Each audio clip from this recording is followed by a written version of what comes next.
ଅଳ୍ପ ସମୟ ନିମନ୍ତେ ଆମମାନେ ଈଶ୍ୱରଙ୍କ ବାକ୍ୟରୁ କିଛି ଗୁରୁତ୍ୱପୂର୍ଣ୍ଣ ବିଷୟ ଦେଖିବା ଏବଂ ଆମମାନେ ତା ଉପରେ ପ୍ରଭୁଙ୍କ ବାକ୍ୟରୁ ଆଲୋକପାତ କରିବା, ଯାହାକି ଆମମାନଙ୍କ ନିମନ୍ତେ ବ୍ୟକ୍ତିଗତ ଜୀବନ ପାଇଁ ବିଶେଷ ଲାଭଜନକ ବିଷୟ। ପ୍ରଭୁଙ୍କ ବାକ୍ୟରେ ସାଧୁ ପାଉଲ ନିଜର ବ୍ୟକ୍ତିଗତ ଜୀବନ ଏବଂ ଖ୍ରୀଷ୍ଟଙ୍କ ସହିତ ତାଙ୍କ ସମ୍ପର୍କ ଉପରେ କିଛି ବିଷୟ ପ୍ରକାଶ କରୁଛନ୍ତି ଏବଂ ତାହା ଏତେ ଗୁରୁତ୍ୱପୂର୍ଣ୍ଣ ଯେ ପ୍ରତ୍ୟେକ ବିଶ୍ୱାସୀ ସେହି ବିଷୟ ବୁଝିବାର ଆବଶ୍ୟକ ରହିଛି ଏବଂ ସେହି ବିଷୟ ନିଜ ଜୀବନରେ କାର୍ଯ୍ୟକାରୀ କରିବାର ଏକ ଆବଶ୍ୟକତା ମଧ୍ୟ ରହିଛି। ଆମମାନେ ଯଦି ଦେଖିବା ଫିଲିପିଓ ମଣ୍ଡଳୀ ନିକଟକୁ ପାଉଲଙ୍କର ପତ୍ର 3 ପର୍ବ 7 ପଦରୁ ଆମମାନେ ପଢ଼ିବାକୁ ପାରିବା 11 ପଦ ପର୍ଯ୍ୟନ୍ତ। ଏବଂ ଈଶ୍ୱରଙ୍କ ବାକ୍ୟରେ ଏପରି ଲେଖାଯାଇଛି, ଫିଲିପିଓ 3 ପର୍ବର 7 ପଦରୁ 11 ପଦ। କିନ୍ତୁ ଯାହା ସବୁ ମୋ ପକ୍ଷରେ ଲାଭଜନକ ଥିଲା, ସେହି ସବୁ ମୁଁ ଖ୍ରୀଷ୍ଟଙ୍କ ନିମନ୍ତେ କ୍ଷତିଜନକ ବୋଲି ଗଣ୍ୟ କରିଅଛି। ହଁ, ପ୍ରକୃତରେ ମୁଁ ମୋହର ପ୍ରଭୁ ଖ୍ରୀଷ୍ଟ ଯୀଶୁଙ୍କ ଜ୍ଞାନର ଉତ୍କୃଷ୍ଟତା ନିମନ୍ତେ ସମସ୍ତ ବିଷୟ କ୍ଷତିଜନକ ବୋଲି ଗଣ୍ୟ କରେ। ତାହାଙ୍କ ନିମନ୍ତେ ମୁଁ ସମସ୍ତ ବିଷୟର କ୍ଷତି ସହ୍ୟ କଲି, ପୁଣି ସେହି ସବୁ ଆବର୍ଜନା ସ୍ୱରୂପ ଗଣ୍ୟ କରେ, ଯେପରି ମୁଁ ଖ୍ରୀଷ୍ଟଙ୍କୁ ଲାଭ କରିପାରେ ଓ ତାହାଙ୍କର ବୋଲି ଜଣାଯାଏ।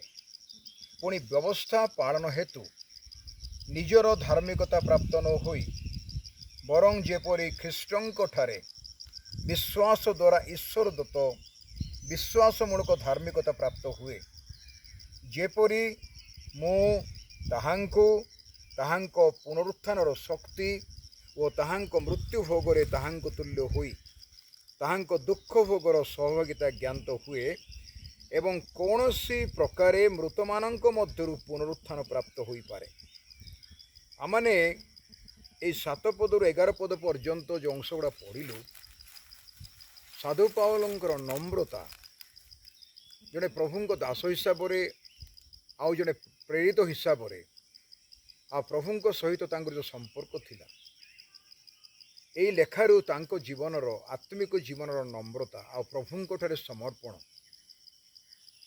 ଏ ବିଷୟ ଚିନ୍ତା କଲେ ଆମମାନଙ୍କ ଚିନ୍ତା ଭାବନା ବାହାରେ। ସେ ନୂତନ ନିୟମର ଅଧିକାଂଶ ଲେଖା ଲେଖିବା ବ୍ୟକ୍ତି, ଅନେକ ଚିଠାଉ ଲେଖିବା ବ୍ୟକ୍ତି ଏତେ ନମ୍ରତାର ସହିତ ନିଜ ବିଷୟରେ କହୁଛନ୍ତି, ତାହା ଏକ ଆଶ୍ଚର୍ଯ୍ୟ ବିଷୟ। ମନୁଷ୍ୟର ପ୍ରଭୁ ଯୀଶୁ ଖ୍ରୀଷ୍ଟଙ୍କ ସହିତ ସମ୍ପର୍କ କି ପ୍ରକାର, ସେ ସମ୍ପର୍କ ଉପରେ ମନୁଷ୍ୟର ନମ୍ରତା ଅନେକ ସମୟରେ ଆତ୍ମିକ ଭାବରେ ମନୁଷ୍ୟ ଭିତରେ ଗର୍ବ ପ୍ରବେଶ କରେ। ଆତ୍ମଧାର୍ମିକତା, ଆତ୍ମଜ୍ଞାନ ଏବଂ ଅନେକ ବିଷୟରେ ବଡ଼ିମା କରିବାଟା। କିନ୍ତୁ ପାଉଲଙ୍କ ଜୀବନରେ ଏତେ ସମସ୍ତ ମହତ୍ କାର୍ଯ୍ୟ କରିଥିଲେ ସୁଦ୍ଧା ସୁସମାଚାର ପ୍ରଚାର ଦିଗରେ ଅନ୍ୟ ପ୍ରେରିତମାନଙ୍କ ଅପେକ୍ଷା ପାଉଲଙ୍କର ପ୍ରଭାବ, ତାଙ୍କର କର୍ତ୍ତବ୍ୟ ଆଉ ଯେତେ ଅଞ୍ଚଳରେ ସେ ବାକ୍ୟ ପ୍ରଚାର କରୁଥିଲେ, ସେ ସମସ୍ତ ବିଷୟ ଚିନ୍ତା କଲେ ଆମମାନେ ପାଉଲଙ୍କ ଠାରୁ ଅଧିକ ପ୍ରଭୁଙ୍କ ସେବା କାର୍ଯ୍ୟରେ ଅଗ୍ରସର ହେଲା ଭଳିଆ ବ୍ୟକ୍ତି ନୂତନ ନିୟମରେ ବା ଆଜିର ଯୁଗରେ ମଧ୍ୟ ପାଇବା ସହଜ ନୁହେଁ। ସେହି ପ୍ରକାର ବ୍ୟକ୍ତି ପାଉଲ ଥିଲେ।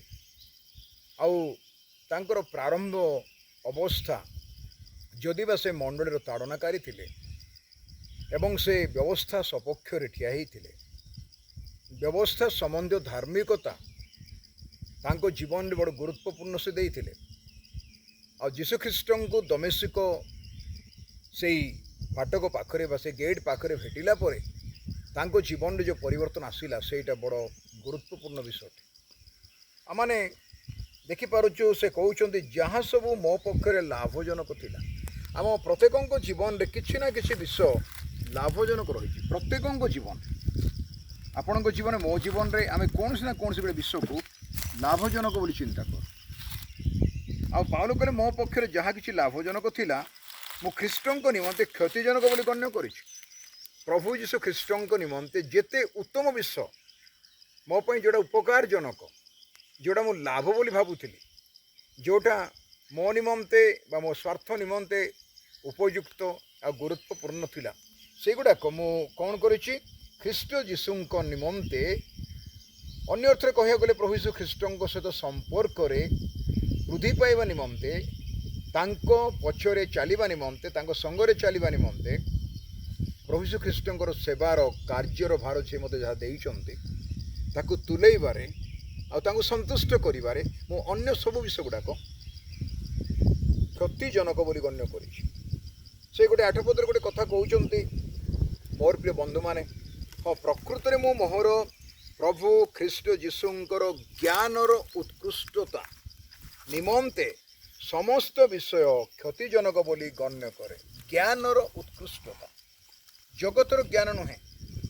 यीशु ख्रीष्टंक ज्ञानर उत्कृष्टता बाइबल प्रमाण करे परमेश्वरंकर ज्ञान होउचंदी ख्रीष्ट जीशु बा ख्रीष्ट जीशु होउचंदी परमेश्वरंकर ज्ञान यही जगह पाउल कहउचंती मु प्रभु ख्रीष्टंकर ज्ञानर उत्कृष्टता साधारण ज्ञान नुहे सेटा जगतर कौन दर्शन तत्व भी नुहे जगतर कौन पांडित्य भी नुहे केवल ज्ञान मध्य नुहे ज्ञानर उत्कृष्टता जोटा कि ज्ञानर गभीरता ज्ञानर अति उत्तम विषय ज्ञानर प्राधान्यता आ ज्ञानर निगूढ़ तत्व ज्ञान संबंधी जेते गुरुत्वपूर्ण विषय प्रभु यीशु ख्रीष्टंक विषय रे ईश्वरंक वाक्य बाइबल प्रमाण करे से प्रभु यीशु ख्रीष्टंक विषय को ज्ञान तांको सहित व्यक्तिगत संपर्कर ज्ञान रो उत्कृष्टता निमंते से कौन करुथिले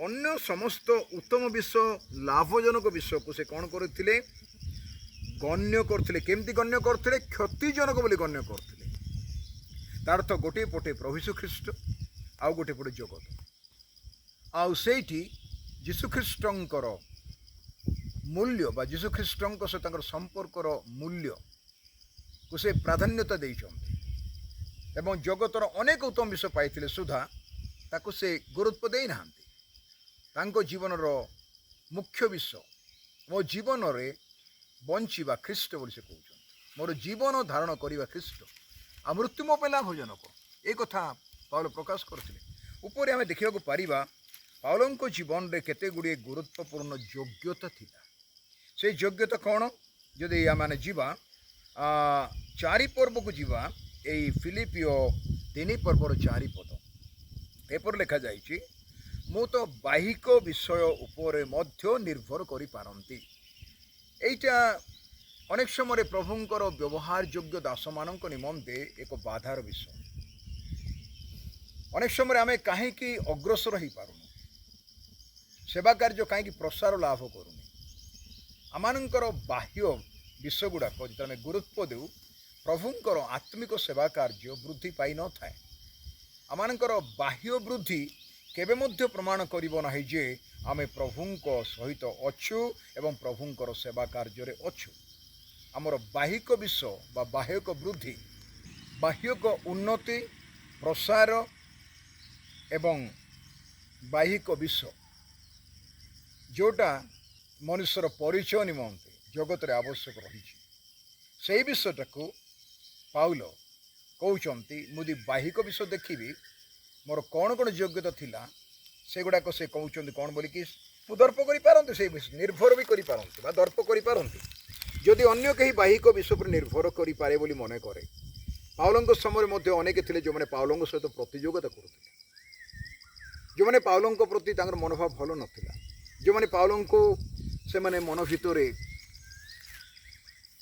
घृणा करुथिले कहिबा नाही किंतु मन भितरे तांकर ईर्ष्या थिला पाउलंकर सेवा कार्य प्रति जे प्रभु तांको केमती व्यवहार करुथिले आज मध्य प्रभुଙ୍କ दास मान मध्य एटा देखा दी जड़े प्रभुଙ୍କ दास आउ जड़े प्रभुଙ୍କ दास को ईर्ष्या करवाटा आज मध्य देखा दी जड़े प्रभुଙ୍କ दास आउ गोटे प्रभुଙ୍କ दास को समालोचना करवा बा अन्य जड़े प्रभुଙ୍କ दास भूल सदा खोजा बा से प्रभुଙ୍କ दास को न्यून चक्षुर देखा ये आज मध्य प्रभुଙ୍କ लोक मान मध्य थाए आम जो सम्मान करने शिखा ना जड़े प्रभु दास को आम सम्मान पाइबा ना एक प्रतिष्ठित प्रभु दास हूँ जड़े क्षुद्र प्रभु दास हूँ प्रत्येक को प्रभु क्या कौ प्रकार अनुग्रह आ मंगल दान देखिए व्यवहार कर प्रभु ही जानते।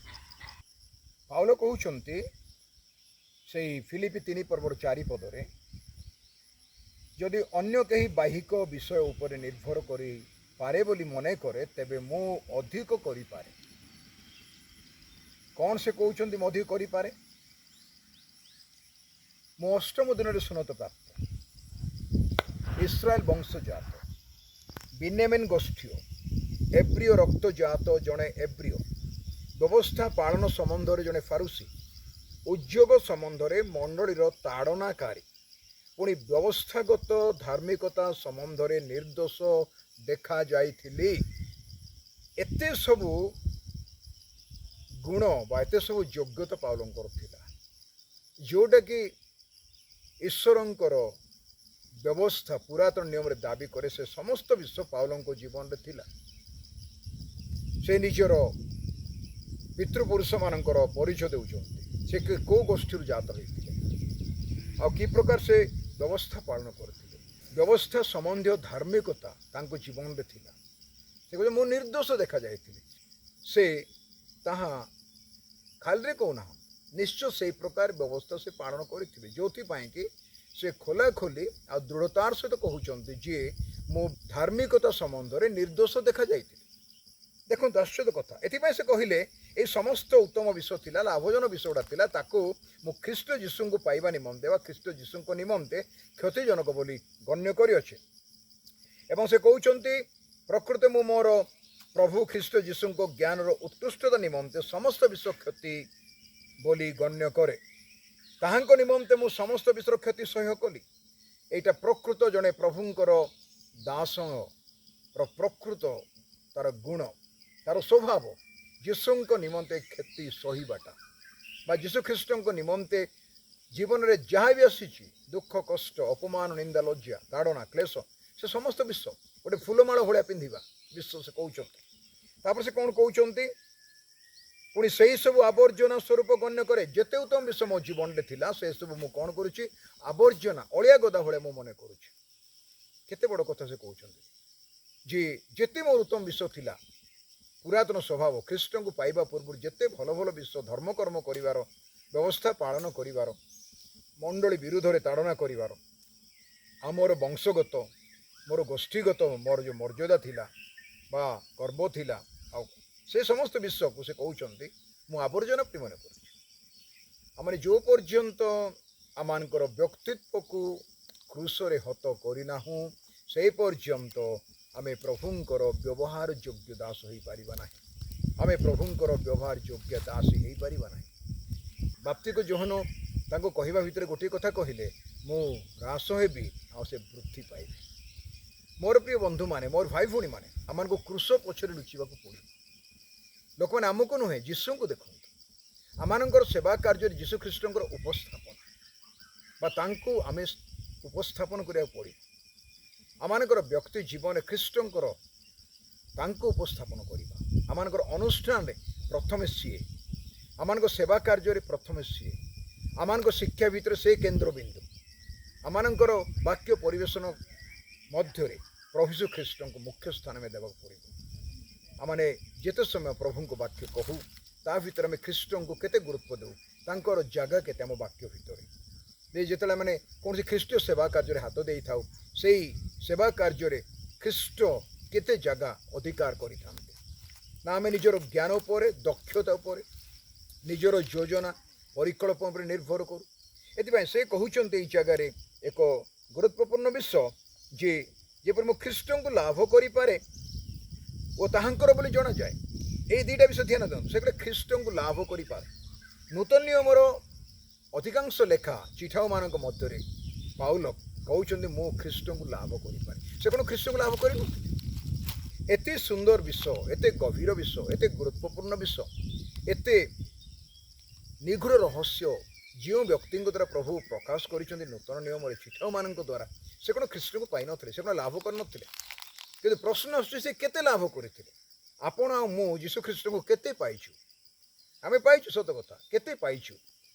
ଆମେ ସେ ହିସାବ କେବେ କରି ଦେଖିଛୁ କି ଯେ ମୋ ଜୀବନରେ ମୁଁ ଖ୍ରୀଷ୍ଟଙ୍କୁ କେତେ ପାଇଛି, ମୁଁ କେତେ ତାଙ୍କୁ ଲାଭ କରିଛି? ଆଉ ସେ କ'ଣ ବୋଲି କହୁଛନ୍ତି? ତାହାଙ୍କର ବୋଲି ଜଣାଯାଏ। ପାଉଲ କ'ଣ ଯୀଶୁଙ୍କର ନଥିଲେ? ଆପଣ ମୁଁ କ'ଣ ପ୍ରଭୁ ଯୀଶୁଙ୍କର ଲୋକ ନୁହଁ କି?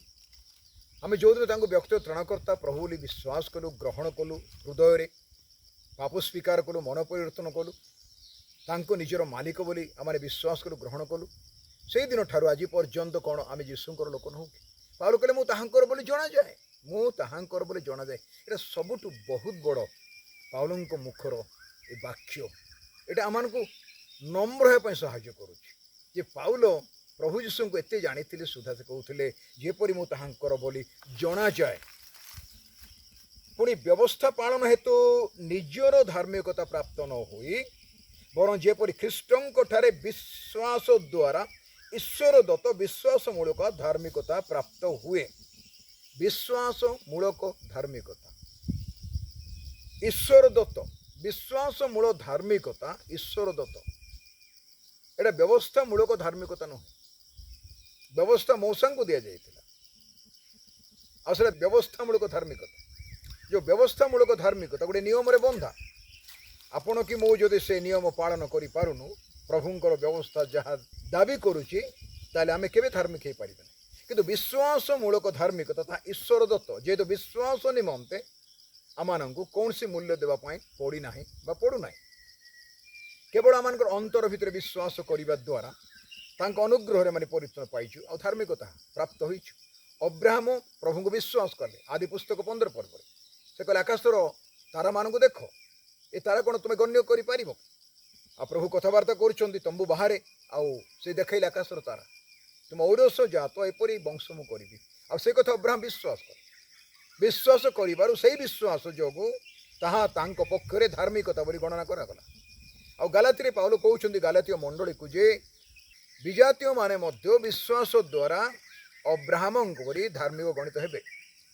ବିଶ୍ୱାସ ଦ୍ୱାରା ଯେପରି ଅବ୍ରାହମ ଧାର୍ମିକ ଗଣିତ ହେଲେ, ଆମମାନେ ମଧ୍ୟ ବିଶ୍ୱାସ କରିବା ଦ୍ୱାରା ଯୀଶୁଖ୍ରୀଷ୍ଟଙ୍କୁ ପରିତ୍ରାଣ କର୍ତ୍ତା ବୋଲି ବିଶ୍ୱାସ କରିବା ଦ୍ୱାରା ପ୍ରଭୁ ଆମମାନଙ୍କୁ ଧାର୍ମିକ ଗଣନା କରିଛନ୍ତି। ଆମମାନେ ମାଆଙ୍କ ଗର୍ଭରୁ ଧାର୍ମିକ ହୋଇ ଜନ୍ମ ହୋଇନାହୁଁ, କିନ୍ତୁ ସେ ଆମକୁ ଧାର୍ମିକ ଗଣନା କରନ୍ତି। ସାଧୁ ପାଉଲ କହୁଛନ୍ତି 1 କରନ୍ତି 15 ପର୍ବ 9 ପଦରେ ତାଙ୍କର ନମ୍ରତାର ପରିପ୍ରକାଶ। ସେ କହୁଛନ୍ତି କାରଣ ଈଶ୍ୱରଙ୍କ ମଣ୍ଡଳୀକୁ ତାଡ଼ନା କରିଥିବାରୁ ପ୍ରେରିତମାନଙ୍କ ମଧ୍ୟରେ ମୁଁ କ୍ଷୁଦ୍ରତମ, ପୁଣି ପ୍ରେରିତ ନାମରେ କ୍ଷତ ହେବାକୁ ଅଯୋଗ୍ୟ। ଦେଖନ୍ତୁ ତାଙ୍କର ସ୍ୱୀକାରୋକ୍ତି। ତା ଦ୍ୱାରା ପ୍ରେରିତ ପାଉଲଙ୍କର, ଯାହାଙ୍କୁ ଆମେ ସାଧୁ ପାଉଲ ବୋଲି କହୁ, ତାଙ୍କ ଜୀବନର ନମ୍ରତା ଆମମାନଙ୍କ ଜୀବନରେ ବହୁତ ବଡ଼ ଶିକ୍ଷଣୀୟ ବିଷୟ। ମୋର ପ୍ରିୟ ପ୍ରଭୁଙ୍କ ଦାସମାନେ, ଏତେ ମହାନ ବ୍ୟକ୍ତି ଏଇ ପାଉଲଙ୍କୁ ଯଦି ପ୍ରଭୁ ଡାକିନଥାନ୍ତେ, ଆମମାନେ ଖ୍ରୀଷ୍ଟଙ୍କ ସହିତ ଆମମାନଙ୍କର ବ୍ୟକ୍ତିଗତ ସମ୍ପର୍କ ବିଷୟରେ ସମ୍ପୂର୍ଣ୍ଣ ଆମେ ଜ୍ଞାତ ହୋଇପାରିନଥାନ୍ତୁ।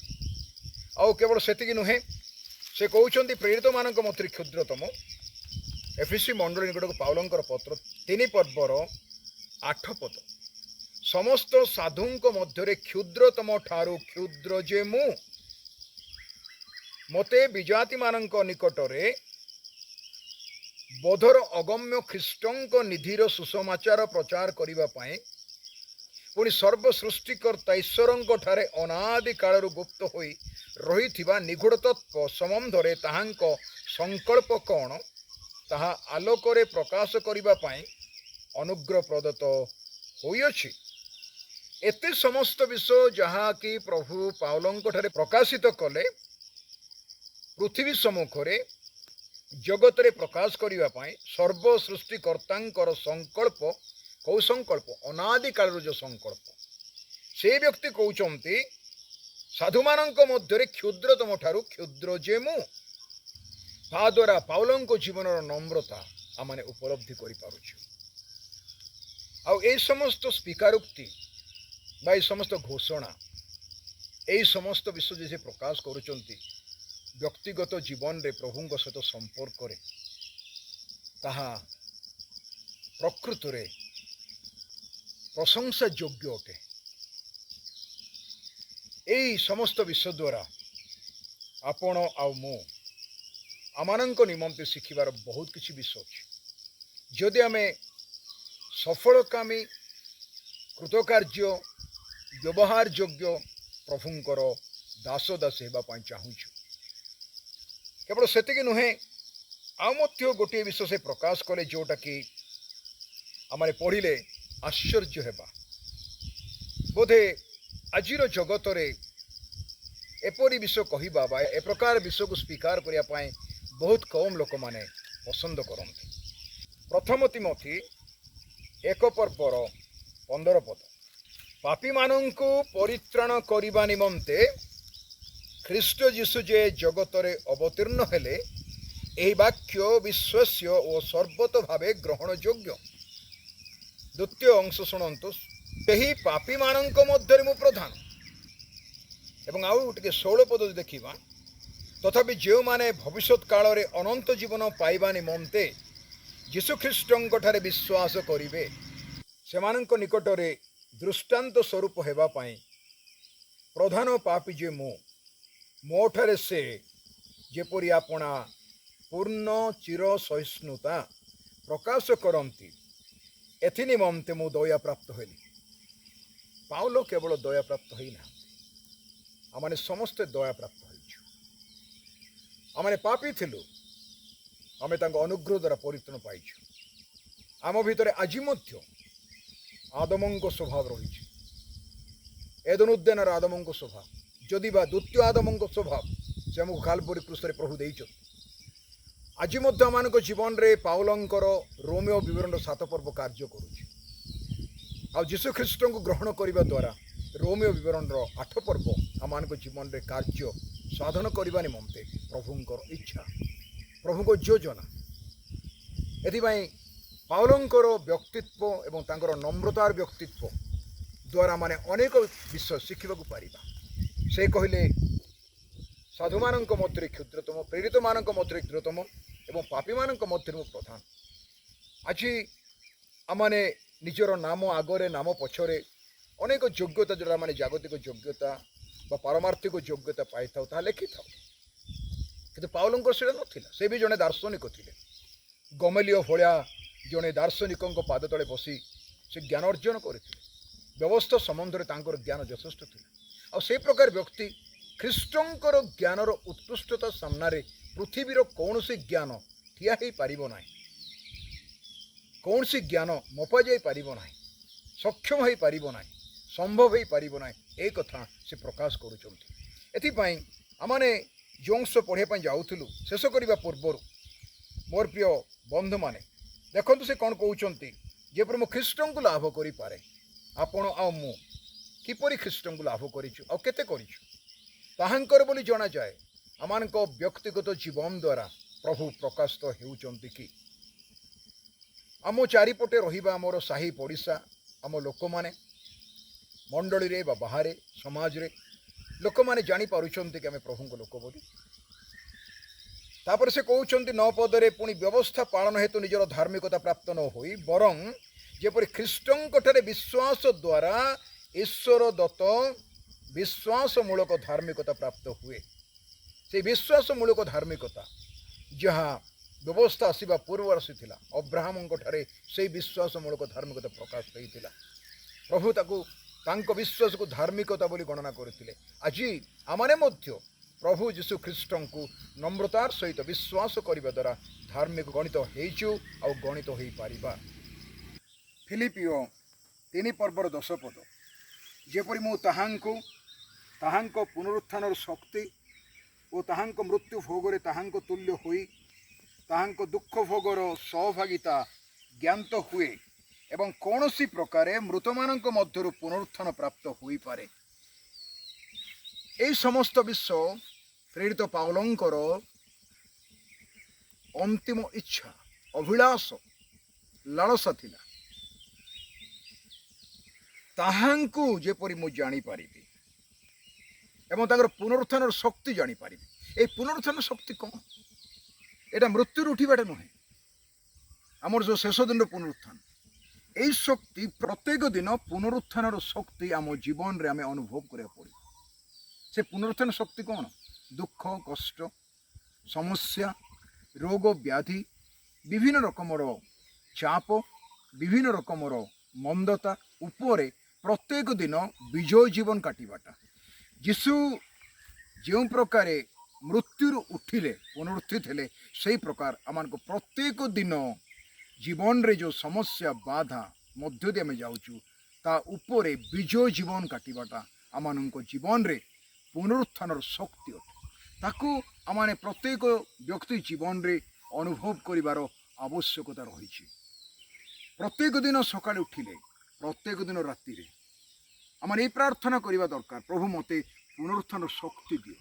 ହଁ, ଶେଷ ଦିନରେ ତ ମୁଁ ପୁନରୁତ୍ଥିତ ହେବି, ପ୍ରତ୍ୟେକ ମନୁଷ୍ୟ ପୁନରୁତ୍ଥିତ ହେବେ ବା ରୂପାନ୍ତରିତ ହେବେ, କିନ୍ତୁ ଜଗତରେ ଯେତେ ବର୍ଷ ବଞ୍ଚିଛୁ ବା ବଞ୍ଚିବା ପାଇଁ ଯାଉଛୁ ସେ ପ୍ରତ୍ୟେକ ଦିନ ଜଣେ ବିଶ୍ୱସେବରେ ଏକ ପୁନରୁତ୍ଥିତ ବା ପୁନରୁତ୍ଥାନର ଶକ୍ତି ଆମମାନଙ୍କ ଜୀବନରେ ଆବଶ୍ୟକ ରହିଛି। ଏବଂ ମୋର ବନ୍ଧୁଗଣ, ଆଉ ମଧ୍ୟ ସେ ଗୋଟିଏ କଥା କହିଲେ, ତାହାଙ୍କ ମୃତ୍ୟୁ ଭୋଗରେ ତାହାଙ୍କ ତୁଲ୍ୟ ହୋଇ, ତାହାଙ୍କ ମୃତ୍ୟୁ ଭୋଗରେ ତାହାଙ୍କ ତୁଲ୍ୟ ହୋଇ ଅନେକ ପ୍ରଭୁଙ୍କ ରାଜ୍ୟ ନିମନ୍ତେ, ସୁସମାଚାର ନିମନ୍ତେ, ପ୍ରଭୁଙ୍କର ବାକ୍ୟ ନିମନ୍ତେ, ପ୍ରଭୁଙ୍କର କାର୍ଯ୍ୟ ନିମନ୍ତେ ଆପଣ ଜୀବନ ଦେଇଛନ୍ତି, ମୃତ୍ୟୁ ଭୋଗ କରିଛନ୍ତି। ଆମେ ଜାଣିଛୁ ମଣ୍ଡଳୀ ଇତିହାସରେ ଆଜି ମଧ୍ୟ ପୃଥିବୀର ବିଭିନ୍ନ ଦେଶରେ ଜାଣିପାରୁଛୁ। ହୁଏତ ସେହି ପ୍ରକାର କୌଣସି ବି ଶୋଷିଲେ ମୁଁ ମଧ୍ୟ ଯେପରି ତାହାଙ୍କ ତୁଲ୍ୟ ହେଇପାରିବି, ଏହି ଚିନ୍ତା ପାଉଲଙ୍କର ଥିଲା। ତାର ଅର୍ଥ ଆମମାନଙ୍କୁ ମଧ୍ୟ ବ୍ୟକ୍ତିଗତ ଭାବରେ ପ୍ରସ୍ତୁତ ରହିବାକୁ ପଡ଼ିବ ଯେ ସୁସମାଚାର ପ୍ରଚାର ନିମନ୍ତେ, ପ୍ରଭୁଙ୍କର ସେବା କାର୍ଯ୍ୟ ନିମନ୍ତେ ଏ ପ୍ରକାର ଦୁଃଖ ଭୋଗ, କ୍ଲେଶ, ମୃତ୍ୟୁ ଆସିପାରେ ଏବଂ ଆମମାନଙ୍କୁ ସେହି ସମସ୍ତ ବିଷୟ ମଧ୍ୟ ଦେଇ ଯିବା ପାଇଁ ନିଜକୁ ପ୍ରସ୍ତୁତ କରିବା ପାଇଁ ପଡ଼ିବ। ଏବଂ ସେ କହୁଛନ୍ତି ତାହାଙ୍କ ଦୁଃଖ ଭୋଗର ସହଭାଗିତା ଜ୍ଞାତ ହୁଏ। ସୁଖ ଭୋଗ ତ ସମସ୍ତଙ୍କୁ ଦରକାର, ଦୁଃଖ ଭୋଗ କାହାକୁ ବି ଦରକାର ନାହିଁ। ଆମ ସମସ୍ତଙ୍କ ଜୀବନରେ ଗୋଟେ ସହଜ ଜୀବନ ଯେମିତି କାଟିବାକୁ ପାରିବା, ଏକ ସୁନ୍ଦର ଜୀବନ କାଟିବାକୁ ପାରିବା, ଏକ ସରଳ ଜୀବନ କାଟିବାକୁ ପାରିବା, ବିପଦହୀନ ଯେଉଁଠି ବିପଦ ନଥିବ, ଏହି ପ୍ରକାର ଏକ ପରିବେଶ ଭିତରେ ଆମେ ରହିବା ପାଇଁ ଚାହୁଁଛୁ। ସୁବିଧା ସୁଯୋଗ ଥିବ, କିନ୍ତୁ ପ୍ରତିକୂଳ ପରିବେଶ ଭିତରେ ଆମେ ବଞ୍ଚିବା ପାଇଁ ଆମକୁ ଭଲ ଲାଗୁନାହିଁ। କିନ୍ତୁ ପାଉଲଙ୍କ ଜୀବନରେ ଦୁଃଖ ଭୋଗର ସହଭାଗିତା, ସେ କହିଲେ ମୁଁ ଯେପରି ଜ୍ଞାତ ହୁଏ। ପ୍ରଭୁ ଯେପରି ଜଗତରେ ଥିଲାବେଳେ ଦୁଃଖ ପାଇଲେ, ସେବା କାର୍ଯ୍ୟରେ ମଧ୍ୟ ତାଙ୍କର ଦୁଃଖ ଥିଲା। 3 ବର୍ଷ 6 ମାସ ଅନେକ ଶତ୍ରୁ ତାଙ୍କର ଥିଲେ, ଯଦିବା ସେ ସମସ୍ତଙ୍କୁ ପ୍ରେମ କରୁଥିଲେ ଆଉ ଶିଖେଇଥିଲେ ଶତ୍ରୁକୁ ପ୍ରେମ କର। ଏଥିପାଇଁ ଦୁଃଖ ଭୋଗର ସହଭାଗିତା ପ୍ରତ୍ୟେକ ବିଶ୍ୱାସୀ ଜୀବନରେ ଓ କାର୍ଯ୍ୟକାରୀ ଜୀବନରେ ଅତି ଗୁରୁତ୍ୱପୂର୍ଣ୍ଣ ଅଟେ। ଏବଂ ସେ କହୁଛନ୍ତି ଏବଂ କୌଣସି ପ୍ରକାରେ ମୃତମାନଙ୍କ ମଧ୍ୟରୁ ପୁନରୁତ୍ଥାନ ପ୍ରାପ୍ତ ହୋଇପାରେ। ଶେଷ ଲକ୍ଷ୍ୟ ଏଇଟା ଆପଣଙ୍କର ଆଉ ମୋର। ଶେଷ ଦିନରେ ଯେଉଁ ପୁନରୁତ୍ଥାନ ହେବ, ଯେପରି ମୁଁ ଆଉ ଆପଣ ଯେତେ ବିଶ୍ୱାସ ଅଛନ୍ତି ପ୍ରତ୍ୟେକ ପୁନରୁତ୍ଥିତ ହେବେ। ଅନନ୍ତ ଜୀବନ ନିମନ୍ତେ ପୁନରୁତ୍ଥିତ, ଦଣ୍ଡ ନିମନ୍ତେ ନୁହେଁ। ଥୋକାଏ ଅନନ୍ତ ଜୀବନ ପାଇଁ ଧୂଳିରେ ଉଠିବେ, ଥୋକାଏ ଅବଜ୍ଞା ପାଇବା ପାଇଁ ଧୂଳିରେ ଉଠିବେ। ଆମମାନଙ୍କୁ ମଧ୍ୟ ଅନନ୍ତ ଜୀବନ ପାଇବା ପାଇଁ ପୁନରୁତ୍ଥିତ ହେବାକୁ ହେବ। ଏହି ଭରସା ନେଇ ଆମେ ପ୍ରଭୁ ଯୀଶୁ ଖ୍ରୀଷ୍ଟଙ୍କ ନିକଟରେ ତାଙ୍କୁ ବିଶ୍ୱାସ କରିଛୁ ଆଉ ତାଙ୍କୁ ଗ୍ରହଣ କରିଛୁ। ସେହି ସିଦ୍ଧାନ୍ତରେ, ସେ ବାକ୍ୟର ପ୍ରତିଜ୍ଞାରେ ଆମମାନଙ୍କୁ ଆଗକୁ ବଢ଼ିବା ପାଇଁ ପଡ଼ିବ। ଶେଷ କଥା ସେ କହୁଛନ୍ତି 12 ପଦରେ, ମୁଁ ଯେ ଏବେ ସେହି ସମସ୍ତ ପ୍ରାପ୍ତ ହୋଇଅଛି ଅବା ସିଦ୍ଧି ଲାଭ କରିଅଛି ତାହା ନୁହେଁ। এই ସମସ୍ତ କଥା ଯେଉଁଟା ମୁଁ କହିଲି ତାହା ଯେ ମୁଁ ପ୍ରାପ୍ତ ହେଇଛି ବା ସିଦ୍ଧି ଲାଭ କରିଛି ତାହା ନୁହେଁ, କିନ୍ତୁ ମୁଁ ଖ୍ରୀଷ୍ଟ ଯୀଶୁଙ୍କ ଦ୍ୱାରା ଧୃତ ହୋଇଥିବାରୁ ତାହା ଧରିବା ପାଇଁ ଦୌଡ଼ୁଅଛି। ସେ କହୁଛନ୍ତି କିନ୍ତୁ ମୁଁ ଖ୍ରୀଷ୍ଟ ଯୀଶୁଙ୍କ ଦ୍ୱାରା ଧୃତ ହୋଇଥିବାରୁ ବା ଯୀଶୁ ଖ୍ରୀଷ୍ଟ ପ୍ରଭୁ ମୋତେ ଧରିଥିବା ଯୋଗୁଁ ଯେଉଁ ସମସ୍ତ ବିଷୟ ମୁଁ କହିଲି ଉପରେ, ସେ ସମସ୍ତ ବିଷୟ ମୁଁ ଧରିବା ପାଇଁ ଚେଷ୍ଟା କରୁଅଛି। ସେ ମୋତେ ଧରିଥିବାରୁ ଏ ସମସ୍ତ ବିଷୟ ଧରିବା ନିମନ୍ତେ ମୁଁ ଦୌଡ଼ୁଅଛି, ଯେପରି ସେଇଟା ମୋ ଜୀବନର ମୂଳ ଲକ୍ଷ୍ୟ, ମୁଁ ତାହା ପାଇବାକୁ ପାରିବି।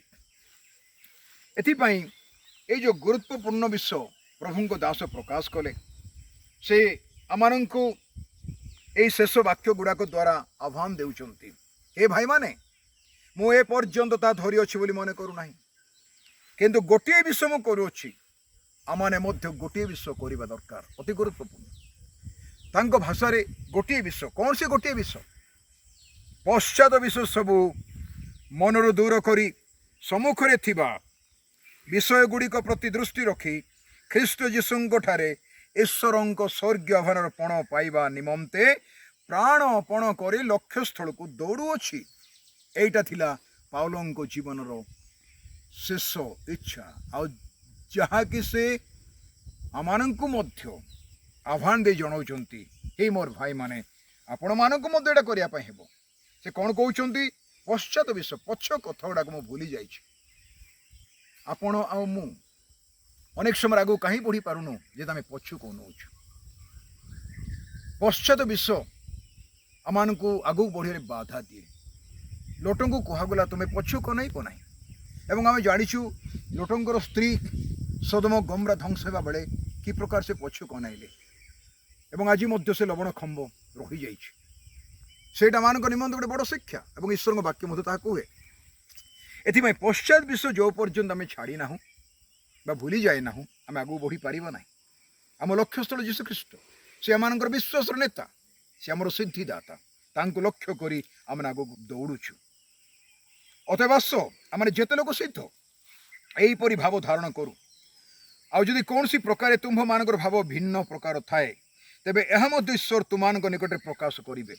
16 ପଦ ଅତି ଗୁରୁତ୍ୱପୂର୍ଣ୍ଣ। ଆମ୍ଭେମାନେ ଯେ ଯେତେ ପର୍ଯ୍ୟନ୍ତ ଅଗ୍ରସର ହୋଇଅଛୁ ସେହି ଅନୁସାରେ ଆଚରଣ କରୁ। ଆମମାନେ ଯେ ଯେତେ ଅଗ୍ରସର ହେଇଛୁ ସେହି ଅନୁସାରେ ଆଚରଣ କରୁ। ଆମମାନଙ୍କର ବିଶ୍ୱାସର ପରିମାଣ ଅନୁସାରେ, ଆମମାନଙ୍କର ଆହ୍ୱାନ ଅନୁସାରେ ଆମେ ଆଚରଣ କରୁ। ଆମର ପରିମାଣ କମ୍ ଥାଇକି ଯଦି ଆମେ ବହୁତ ବଡ଼ ବଡ଼ କଥା କହିବା, ଆମମାନଙ୍କର ବିଶ୍ୱାସର ପରିମାଣ, ଆମର ଅଗ୍ରସରର ପରିମାଣ ଯଦି କମ୍ ଅଛି ଏବଂ ଆମେ ଯଦି ଅଧିକ କରିବା ପାଇଁ ଚେଷ୍ଟା କରିବା ବା ଦେଖେଇବା, ତାହେଲେ ତାହା ହେଇପାରିବ ନାହିଁ। ଆମମାନଙ୍କର ଅଗ୍ରସର ଉପରେ ଆମମାନଙ୍କର କାର୍ଯ୍ୟ ନିର୍ଭର କରେ। ଆମମାନଙ୍କର ବିଶ୍ୱାସର ପରିମାଣ ଉପରେ, ଆମମାନଙ୍କର ଆହ୍ୱାନ ଉପରେ ଆମମାନଙ୍କର ସେବା କାର୍ଯ୍ୟ ନିର୍ଭର କରେ। ଆମମାନଙ୍କର ମୂଳ ଲକ୍ଷ୍ୟ କ'ଣ?